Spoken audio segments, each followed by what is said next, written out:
سچائی کا انعام۔ ایک کسان کی کھیتی میں کسی امیر کے گھوڑے گھس گئے، جنہوں نے کچھ تو روندا کر اور کچھ چیر کر کھیتی کا ستیہ ناش کر دیا۔ کسان غصے سے بھرا ہوا امیر کے پاس گیا اور کہا کہ آپ کے گھوڑوں نے میری کھیت تباہ کر دی ہے۔ پھر امیر نے کہا، تمہارے خیال میں کتنا نقصان ہوا ہوگا؟ پھر کسان نے کہا، 50 روپے کا۔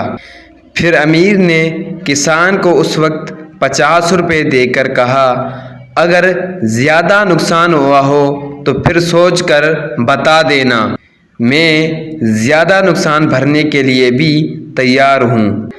کسان 50 روپے لے کر گھر آیا، لیکن کھیت پک کر پہلے سے بھی زیادہ قیمت پر بک گئی، جس پر ایماندار کسان نے امیر کے پاس 50 روپے لے جا کر کہا، جناب عالی، کھیت پک گئی ہے اور نقصان کی جگہ پہ منافع بھی زیادہ ہوا ہے، پس آپ اپنے پیسے واپس رکھ لیں۔ یہ سن کر امیر نے 50 روپے اور ملا کر کسان کو پورے 100 روپے دے دیے اور کہا، یہ نقصان کا بدلہ نہیں ہے، تمہاری ایمانداری کا صلہ ہے، اور سچ کہنے پر میری طرف سے یہ آپ کے لیے 100 روپے کا انعام ہے، اور شوق سے لے جاؤ۔